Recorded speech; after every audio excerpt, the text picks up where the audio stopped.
नमस्कार. महिला आतुरतेने वाट पाहतात तो सण म्हणजे वटपौर्णिमेचा सण. वटपौर्णिमा हा सुवासिनी महिलांसाठी अत्यंत पवित्र आणि महत्त्वाचा सण आहे. या दिवशी महिला आपल्या पतीच्या दीर्घ आयुष्यासाठी आणि सुखी संसारासाठी वडाच्या झाडाची पूजा करतात आणि उपवास देखील काही ठेवत असतात. तर तुम्हाला अत्यंत महत्त्वाची एक माहिती बघायची आहे. उद्या सोमवार वटपौर्णिमा. उपवास नाही केला तरीही चालेल, पण अंघोळीच्या पाण्यामध्ये टाका या 2 वस्तू. सर्व संकटे विघ्न दूर होतील, अखंड सौभाग्य लाभेल आणि आरोग्य देखील लाभणार आहे. आणि तुम्ही या दिवशी केस धुवावेत का नाही धुवावेत ही देखील माहिती मी तुम्हाला या व्हिडिओमध्ये सांगणार आहेत. त्यामुळे स्किप न करता शेवटपर्यंत बघा. माहिती आवडल्यास लाईक, शेअर, सबस्क्राईब करून बेल आयकॉनला प्रेस करा. कमेंट बॉक्समध्ये ओम वटवृक्षाय नमः किंवा श्री स्वामी समर्थ किंवा मग तुम्ही तुमच्या कुलदेवीचे, कुलदेवतांचे नाव लिहू शकता. तर या दिवशी महिला आपल्या पतीच्या दीर्घायुष्यासाठी, सुखी संसारासाठी प्रार्थना करतात, वडाच्या झाडाची विधिवत पूजा करत असतात. तर तुमच्या प्रश्नानुसार वटपौर्णिमेचे महत्त्व, पूजेची वेळ काय आहे, अंघोळीच्या पाण्यात टाकायची वस्तू आणि केस धुवावेत का, याबद्दलची संपूर्ण माहिती या व्हिडिओमध्ये दिली जाणार आहे. तर उद्या वटपौर्णिमेच्या दिवशी सकाळी लवकर उठून पवित्र स्नान करणे म्हणजेच मंगळ स्नान करण्याची परंपरा आहे. शरीरात सकारात्मक ऊर्जा निर्माण होण्यासाठी आणि शुद्धीकरणासाठी ही अंघोळ करणे खूप महत्त्वाचे आहे. आणि अंघोळीच्या पाण्यामध्ये काही वस्तू टाकणे देखील खूप महत्त्वाचे मानले जाते. तर आवर्जून तुम्हाला अंघोळीच्या पाण्यामध्ये गंगाजल हे टाकायचे आहे. गंगाजल टाकल्याने तीर्थस्नान केल्याचे पुण्यफळ मिळत असते.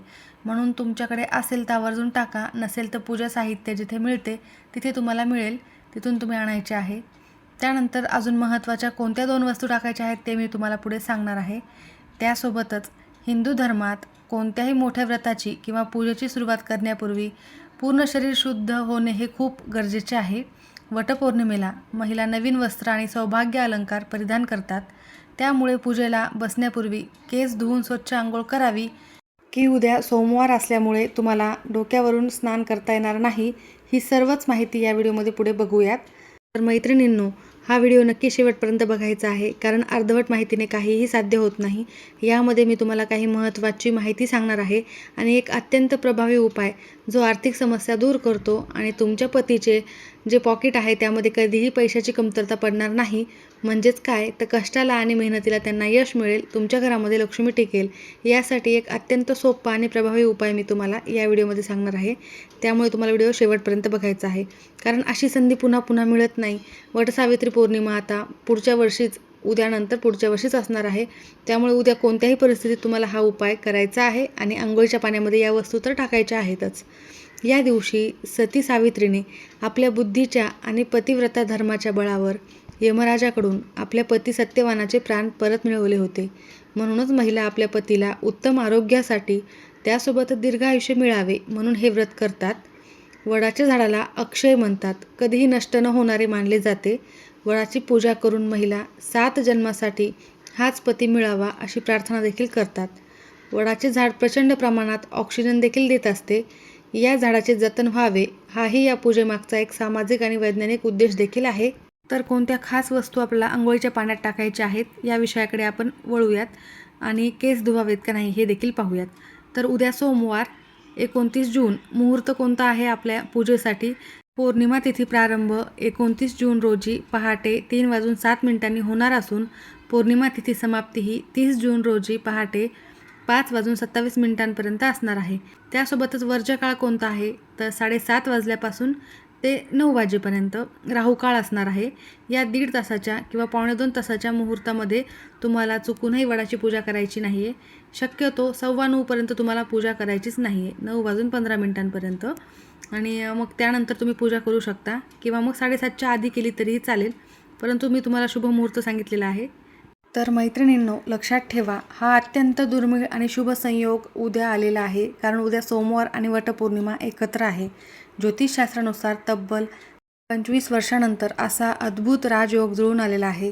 या विशेष दिवशी सोमवारचे वटपूजन आणि अंघोळीचे महत्त्व हे खूप जास्त असणार आहे. सोमवार हा भगवान शंकराचा दिवस आहे आणि वटवृक्षात साक्षात ब्रह्मा, विष्णू, महेश म्हणजेच शिव यांचा वास असतो. त्यामुळेच सोमवारी वडाच्या झाडाची पूजा केल्याने महादेव आणि माता पार्वती थेट आशीर्वाद देत असतात. यंदा विशेष नक्षत्राच्या प्रभावामुळे या दिवशी केलेली पूजा, व्रत आणि उपाय याचे फळ 100पेक्षा जास्त पटीने मिळत असते. यामुळे पतीच्या नोकरी व्यवसायात, उद्योग व्यवसायामध्ये अडचणी दूर होऊन त्यांची आर्थिक प्रगतीही 100% होणारच आहे. शत्रूंचा नाश देखील या उपायाने होणार आहे.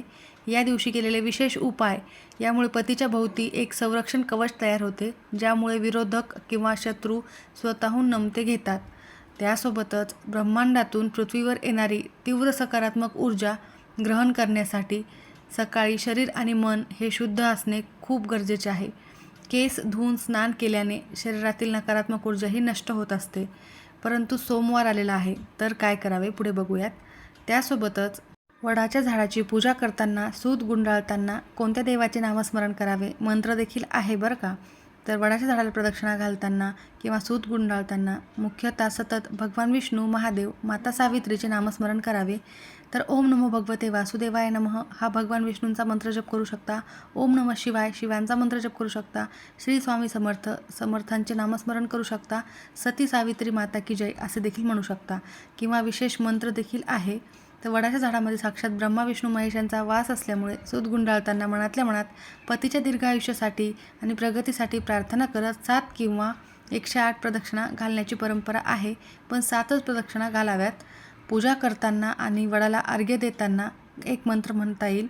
तर सावित्री ब्रह्म गायत्री सर्वदा लोकमातर पाशहस्ते यमराजे सुप्रीता भवंता मम हा मंत्र तुम्ही सावित्री मातेचे ध्यान करण्यासाठी म्हणू शकता. किंवा मग तुम्ही मराठीमध्ये असे देखील म्हणू शकता, वटवृक्षाला प्रार्थना देखील करू शकता की हे सुव्रत वटवृक्षा मला अखंड सौभाग्य दे, अपत्य सुख दे, मी दिलेले अर्घ्य स्वीकार आणि माझा संसार सुखाचा लाभू दे, अशी देखील तुम्ही मनोभावे प्रार्थना करू शकता. तर आर्थिक प्रगतीसाठी एक आपण उपाय बघूयात व त्यानंतर लगेच आंघोळीच्या पाण्यात टाकायची वस्तू मी तुम्हाला सांगणार आहे, कारण उपाय त्यापेक्षाही खूप महत्त्वाचा आहे. या दिवशी तुम्हाला खरोखरच यासारखा पुन्हा योग येणार नाही, त्यासाठी उपाय करणे गरजेचे आहे. तर तुमच्या पतीच्या आणि घराच्या आर्थिक प्रगतीसाठी वटपौर्णिमेच्या दिवशी करायचे गुप्त उपाय आणि प्रभावी उपाय हे मी तुम्हाला सांगत आहे. घरातील गरिबी दूर होते आणि पैशाचा आवक वाढतो. तर त्यासाठी तुम्हाला काय करायचे आहे, तर वडाच्या झाडाला सूत, पांढरा दोरा गुंडाळताना मनातल्या मनात ओम नमो भगवते वासुदेवाय नमः मंत्राचा जप करून 7 वेळेला गुंडाळायचा आहे तो धागा. वटवृक्षामधून मिळणारी सकारात्मक ऊर्जा आपल्या पतीच्या व्यवसायातील सर्व अडथळे दूर करते, शत्रूंचा नाश करते, ज्यामुळे धनलाभ होतो. तर हे उपाय करताना तुम्हाला फक्त मनात श्रद्धा ठेवायची आहे, याबद्दल कोणाशी बोलायचे नाही आहे.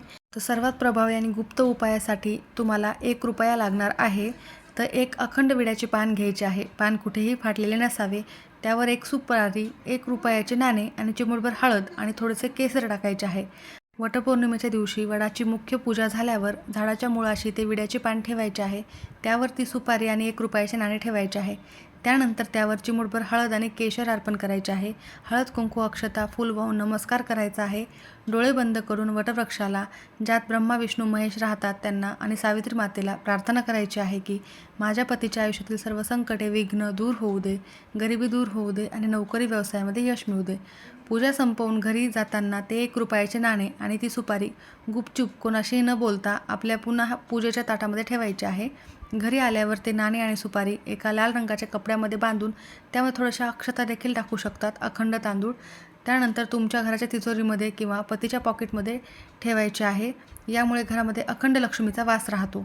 तर हा उपाय करा, खूप फायदेशीर उपाय हा ठरणार आहे. चला आता मग वेळ वाया न घालवता अंघोळीच्या पाण्यामध्ये काय टाकायचे आहे ते बघूयात. सोबतच आपण हे बघूयात की या दिवशी केस धुवावेत का नाही. ब्रह्मांडातून येणारी तीव्र सकारात्मक ऊर्जा ग्रहण करण्यासाठी तुमचे शरीर शुद्ध हवे, यासाठी तुम्हाला केस धुणे हे महत्त्वाचे आहे आणि त्यानंतर तुम्हाला हा उपाय करता येईल. तर अंघोळीच्या पाण्यात थोडेसे कच्चे दूध टाकायचे आहे. यामुळे चंद्रग्रह मजबूत होतो, पती पत्नीमधील प्रेम वाढते, मानसिक शांतता देखील लाभते. त्याचबरोबर थोडीशी चिमूटभर हळद देखील तुम्हाला अंघोळीच्या पाण्यामध्ये टाकायची आहे. यामुळे गुरुग्रह हा बलवान होतो, जो महिलांच्या जीवनामध्ये सौभाग्य आणि पतीचे आयुष्यात संपत्ती घेऊन येत असतो. त्याचबरोबर पाण्यात थोडेसे काळे तीळ टाकून स्नान केल्याने नकारात्मक ऊर्जाही नष्ट होत असते आणि हळद पाण्यामध्ये टाकल्याने अत्यंत शुभ परिणाम आणि सौभाग्याचे आणि शुद्धतेचे ते प्रतीक आहे. त्यासोबतच पाण्यात सुगंध वाढवण्यासाठी गुलाबाच्या पाकळ्या किंवा केवड्याचे अत्तर आवर्जून टाकावे. हे देखील लक्ष्मी मातेला आकर्षित करण्यासाठी आणि घरामध्ये तुमच्या घराची अफाट प्रगती होण्यासाठी खूप महत्त्वाचे आणि फायदेशीर ठरणार आहे. उद्या तुम्हाला आंघोळ करताना गंगे च यमुने चैव गोदावरी सरस्वती नर्मदे सिंधू कावेरी जलेस्मिन् सन्निधी कुरु हा मंत्र म्हणायचा आहे. किंवा तुम्ही कोणताही मंत्र जप नामस्मरण करू शकता. हर हर गंगे देखील म्हणू शकता, परंतु तुम्ही तो मंत्र म्हटला तरी चालेल. उद्या सोमवार येत असल्याने तुमच्या घरात सोमवारी केस धुण्याची परंपरा नसेल तर तुम्ही आदल्या दिवशी रविवारी केस धुवून सोमवारी सकाळी साधे स्नान करू शकता. मात्र पूजेच्या शुद्धतेसाठी पौर्णिमेच्या दिवशी केस धुणे हे अधिक योग्य मानले जाते. तर मैत्रिणींनो, सणाला केस कधी धुवावेत हा आपल्या सर्वांचा सर्वात मोठा प्रश्न असतो.